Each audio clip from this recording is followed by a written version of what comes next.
Sometimes, the smallest things we do without thinking can change our lives forever. That night, Alina didn't know she was about to cross paths with a man whose name could buy or destroy almost anything. She didn't know that the simple act of delivering food would lead to betrayal, heartbreak, and blood. This is how it all began. Alina was tired. It had been another long day, carrying steaming boxes of food across the city, weaving through traffic on her small motorcycle. She wasn't rich or far from it. But she was honest, hardworking, and grateful for every coin she made. That night, rain poured heavily, washing the streets in silver.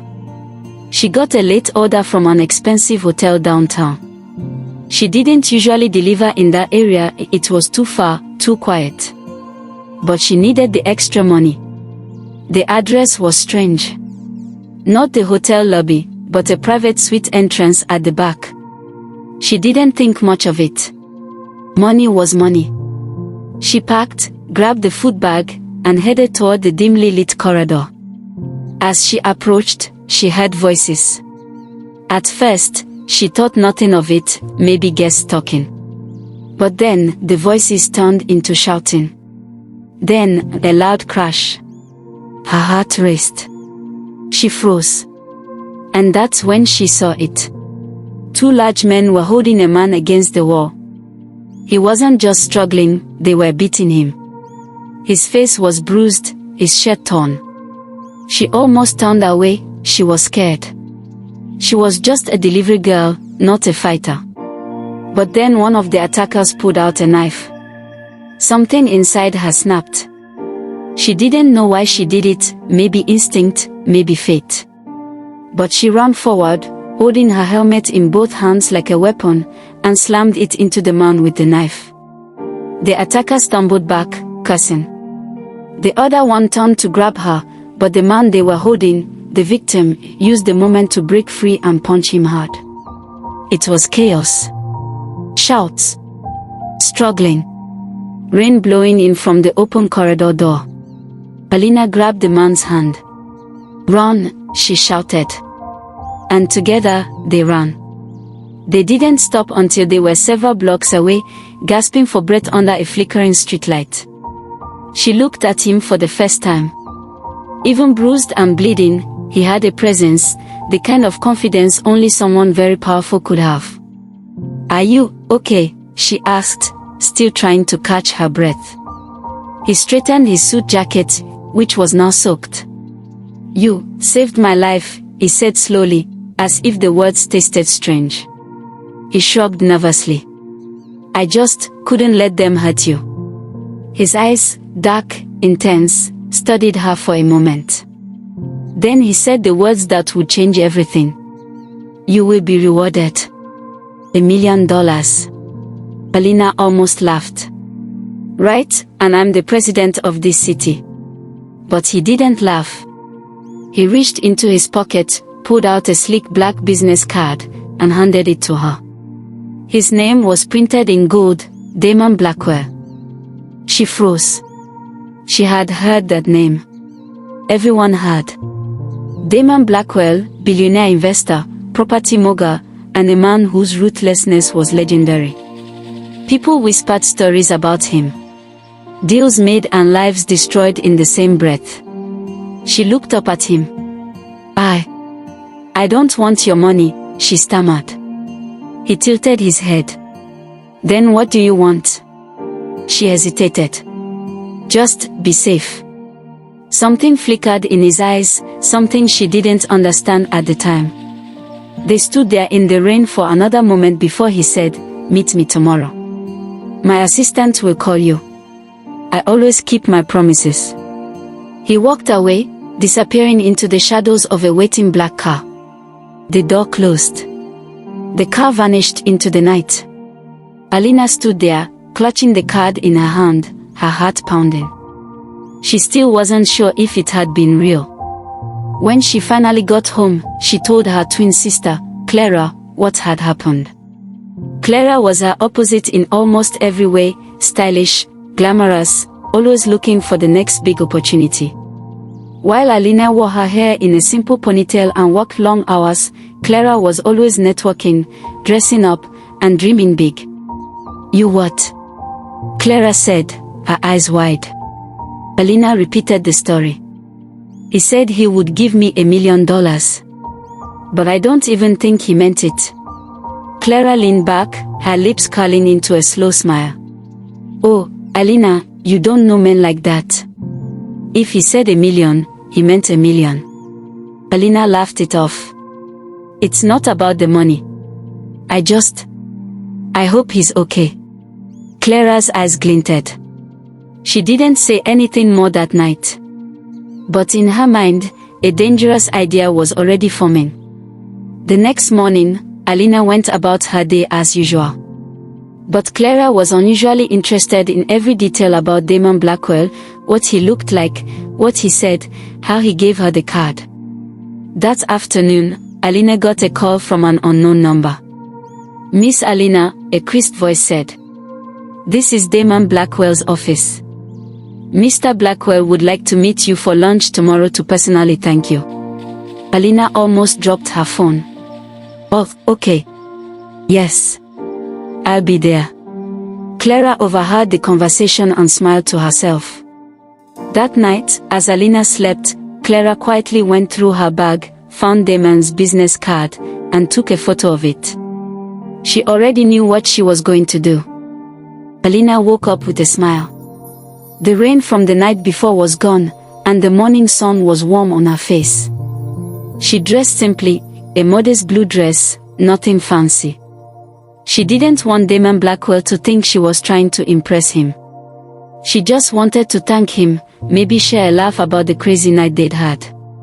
But in the room next door, Clara was already getting ready, and her idea of ready was very different. The hair was curled to perfection. Makeup done like she was walking into a magazine shoot. A red dress that hugged her figure like it had been made for her. She wasn't going to look nice. She was going to steal. The meeting was at the Velvet Lounge, a place where the cheapest bottle of water cost more than Alina's weekly rent. When Alina entered the living room to grab her bag, she froze. "Clara, where are you going dressed like that?" Clara smiled sweetly. "Oh, just meeting a friend." Alina narrowed her eyes. "What friend?" "Oh, you wouldn't know him." Clara's tone was airy, casual, but inside, her heart was pounding. Alina didn't think much of it. She left the house to catch a bus, not realizing Clara had already booked a taxi. And while Alina thought she was heading to meet Damon, Clara had beaten her there by almost an hour. Damon sat in his private section at the Velvet Lounge, scanning the entrance. His bodyguard stood nearby, sharp-eyed and silent. And then, Clara walked in. She was confident, elegant, and, most importantly, identical to Alina in every visible way. They were twins, after all. But where Alina's beauty was quiet and soft, Clara's was bold, attention-demanding. "Mr. Blackwell," Clara said with a warm smile, sliding into the seat across from him. His dark eyes studied her. "Miss Alina," he said slowly. "You're early." "Call me Lina," Clara replied smoothly. She didn't flinch at the lie. She'd been preparing for this her whole life, even if she didn't know it. Damon leaned back, a faint smile tugging at his lips. "I was looking forward to seeing you again. I've been thinking about the unusual circumstances under which we met." Clara tilted her head. "Well, life's full of surprises, isn't it?" He chuckled. "Indeed." The conversation flowed easily. Clara was charming, quick-witted, she knew how to hold a man's attention. She told him stories, half true, half invented, laughed at his rare jokes, and made sure to touch his hand lightly at just the right moments. When the food arrived, Damon raised his glass. "To fate, and to the woman who saved my life." Clara smiled, her eyes glittering. "To fate." Meanwhile, across town, Alina was still sitting at the bus stop, waiting. Her phone buzzed, a message from Damon's assistant. "Thank you for coming today, Miss Alina. Mr. Blackwell enjoyed your time together." Alina frowned. "What? I didn't even get there yet." She tried calling back, but no one answered. Her stomach twisted. Something was wrong. By the time she reached the Velvet Lounge, Damon was already gone. The waiter, seeing her resemblance to Clara, smiled politely. "Back so soon?" Alina blinked. I was never here." The waiter tilted his head, confused. "I just served you lunch with Mr. Blackwell an hour ago." Her heart dropped. She didn't need to ask who he saw. She knew. Clara. That evening, Alina confronted her sister. "You went to meet him, didn't you?" Her voice shook. Clara didn't even pretend to be innocent. She shrugged. "Why not? You were going to throw away the opportunity of a lifetime. You didn't even want the money." "That's not the point, Clara. He thinks you're me." Clara's smile was cold. "And I think that's going to work out just fine." Alina's hands curled into fists. "You can't build a relationship on a lie. Sooner or later, he'll find out."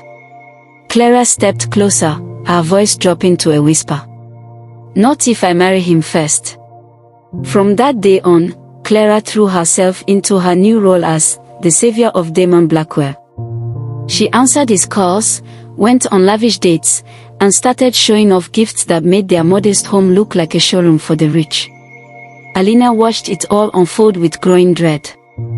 Damon was falling for her sister pretending to be her. And every time she thought about warning him, she hesitated. Would he even believe her? Or would he think she was just jealous? Weeks passed.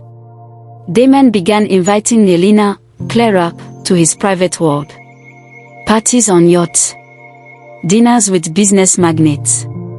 Quiet evenings in penthouses with skyline views. And slowly, his guarded heart began to open. Clara was smart enough not to push too fast.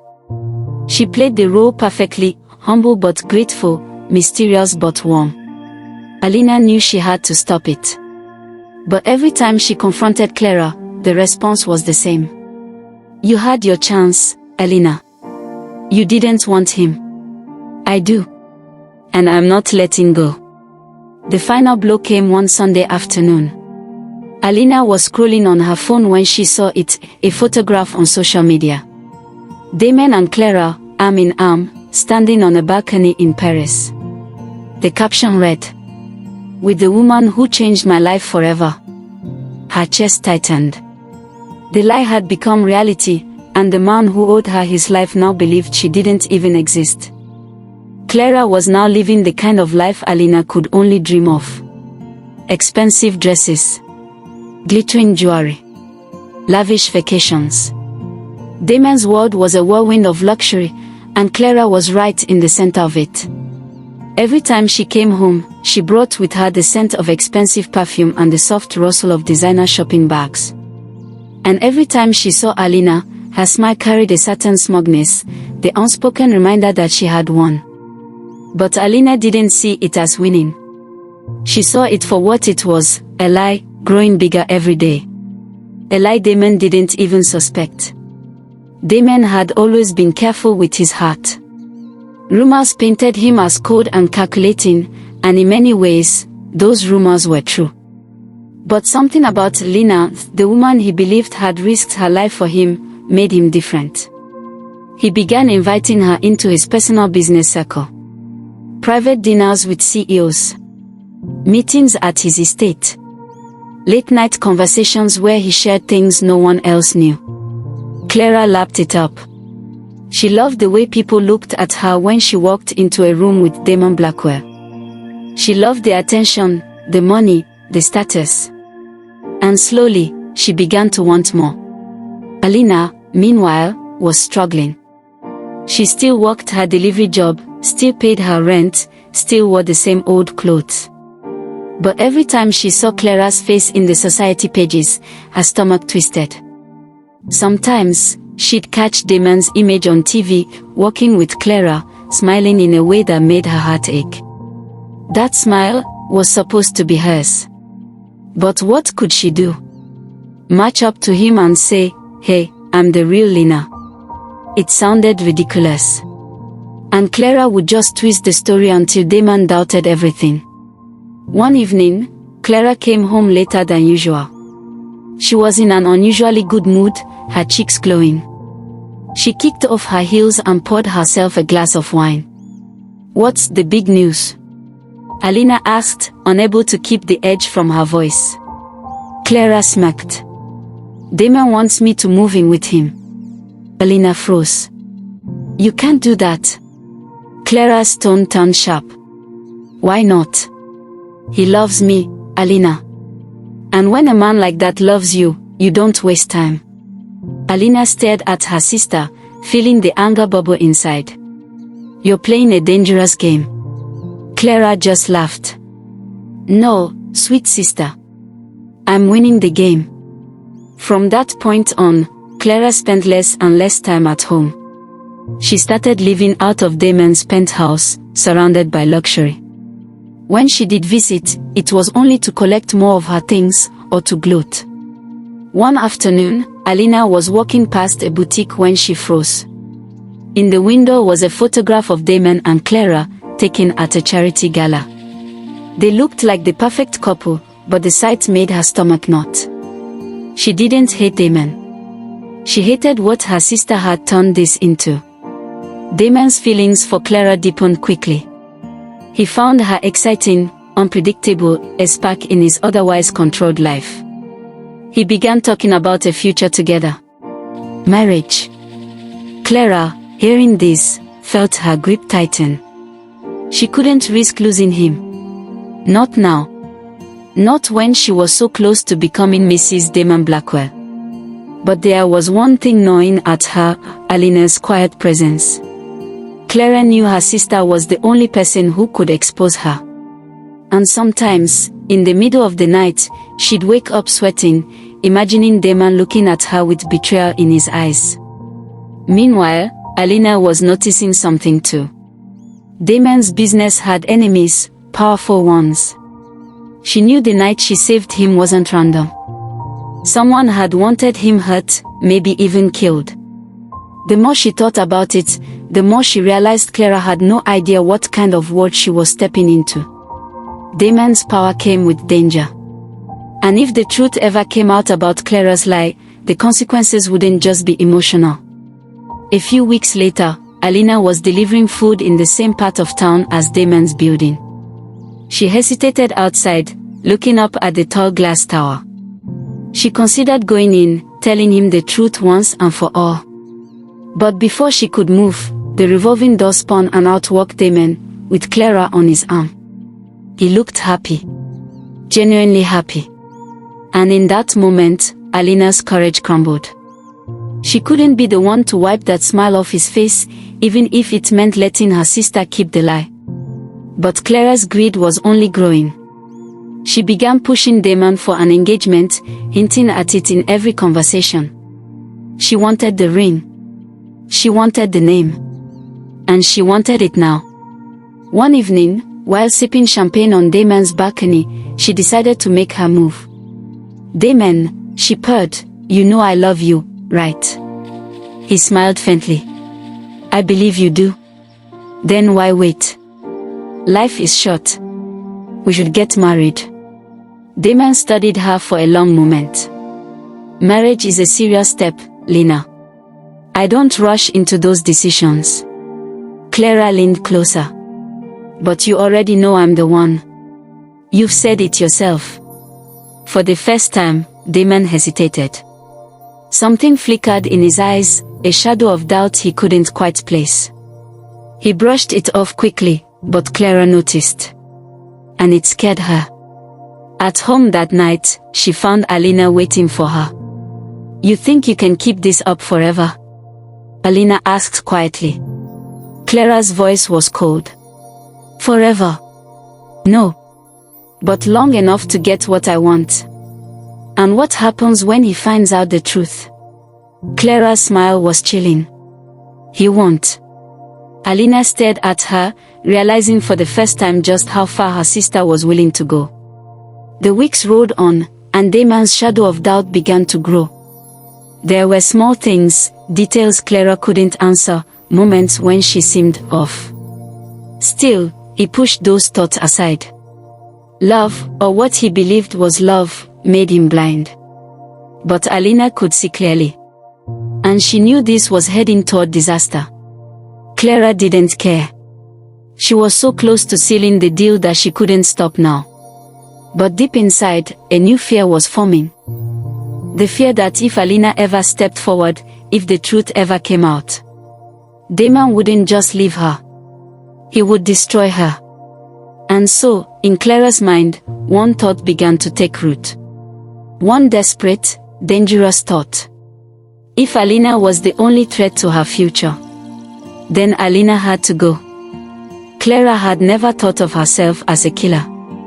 But over the past few weeks, the thought had been growing in her mind like a poisonous vine. Every time she saw Alina, every time her sister's eyes lingered on her with that silent judgment, Clara heard the same whisper in her head. She could ruin everything. And in Clara's world now, everything meant Damon Blackwell, his fortune, and the life she had stolen. It was late on a Friday night when Clara made up her mind. Damon was away on a business trip, and she was staying at his penthouse. She poured herself a glass of wine and sat on the balcony, staring at the city lights. She thought about the risk, the slim chance that Damon might find out the truth. And she thought about the reward, becoming his wife, untouchable, the queen of his empire. To her, the choice became simple. Cold. Final. 2 nights later, Clara went back to the small apartment she used to share with Alina. She brought flowers, chocolates, and a smile that looked genuine enough to fool anyone. Thought I'd visit my favorite sister, she said sweetly.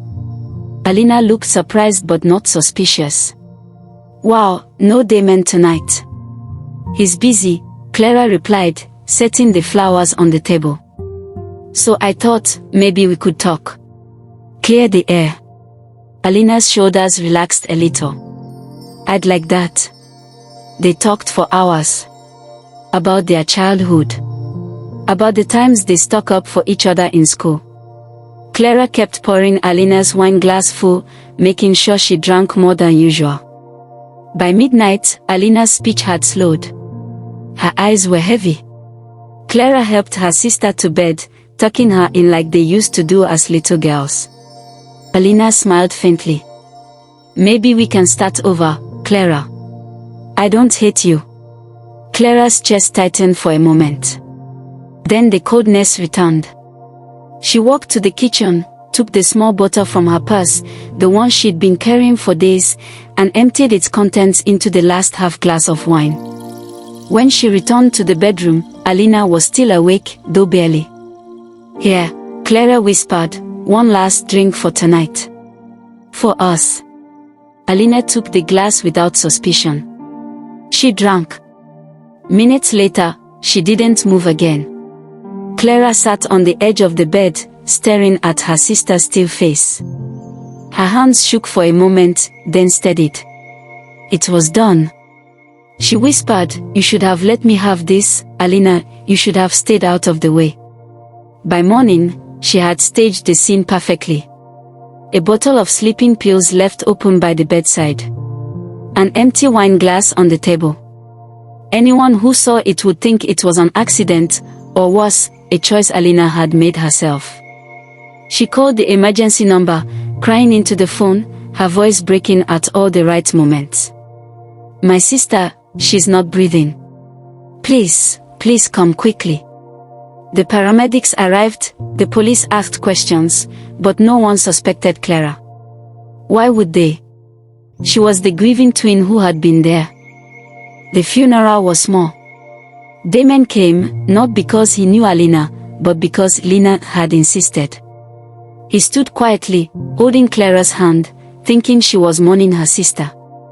If only he knew. After the funeral, Damon took Clara on a trip to clear her mind. Paris. Rome. A private villa in Greece. Clara smiled through it all, soaking in the life she had fought and killed to keep. But deep inside, a tiny thread of fear tugged at her heart. What if someone, somewhere, suspected? What if the truth slipped out in some way she couldn't control? She pushed the thoughts away. Damon adored her. Soon, she'd be his wife. And then no one could touch her. One evening in Greece, Damon surprised her. They were having dinner on a candlelit terrace overlooking the sea when he reached into his jacket and pulled out a small black box. Her heart skipped. This was it. Lina, he said, looking into her eyes, you've changed my life. I can't imagine my future without you. Will you marry me? Yes, she breathed, her voice trembling. Yes, Damon. He slipped the diamond ring onto her finger.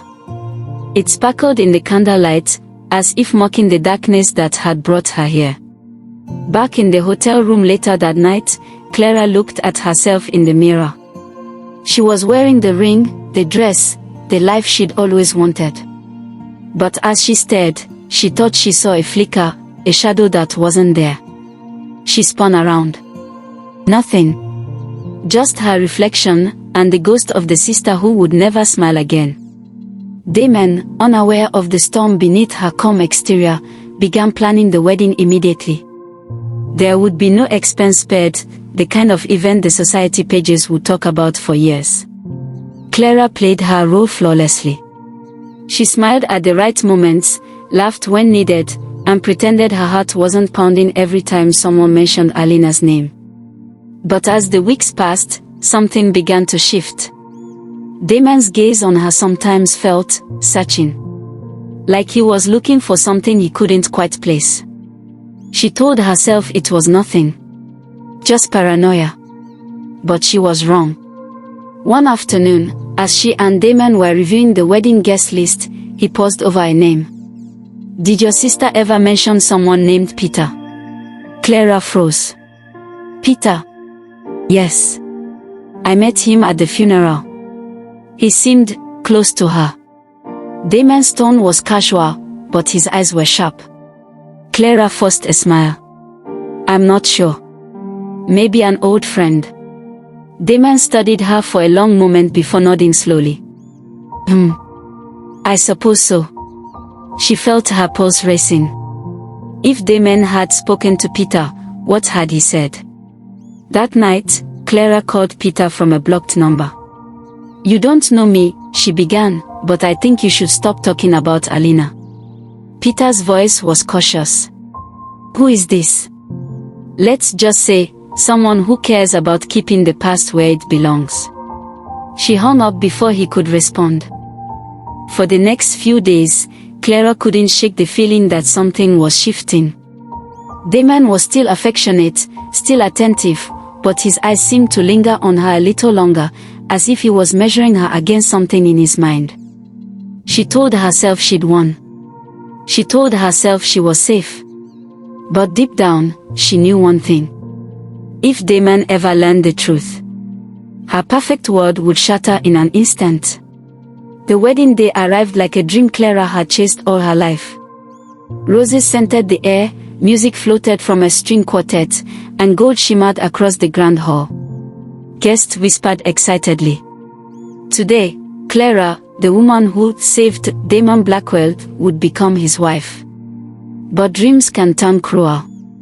In the bridal suite, Clara stood before the mirror in her silk gown, flawless makeup, and sparkling ring. Yet her eyes betrayed her. Ever since the night she silenced her sister, shadows had followed her. You've won, she whispered to her reflection. No one will ever know. She was wrong. The ceremony began. Doors opened. Clara stepped into the hall on her father's arm. Guests stood. Damon waited at the altar in a black tuxedo, smiling until he wasn't. His expression shifted, his eyes turned cold. The priest spoke. Damon said nothing. When it came time for vows, He cleared his throat. "Before we continue, there's something I must say." Gast echoed. Clara froze. "For months, I loved the woman I believed saved my life," Damon said. "But the truth has a way of rising." He pulled a silver pendant from his pocket. This belonged to Alina, the real hero of that night. A man named Peter came forward. He described her. "He gave me this." Clara's breath caught. It was Alina's necklace. "She saved me, not you," Damon continued. "And now I see what I didn't want to see before." Clara forced a smile. "He's mistaken. Jealous. Of a lie." Damon cut in. "You've had time to confess." "You didn't." His voice lowered. "I hired a private investigator. I know Alina didn't just vanish. I know she's dead. And you're the only one who had a reason to silence her." The room erupted in murmurs. Clara's knees wobbled. "You think I don't have to think. I know." A guest stood. "What's going on?" But Damon didn't answer. He turned back to Clara.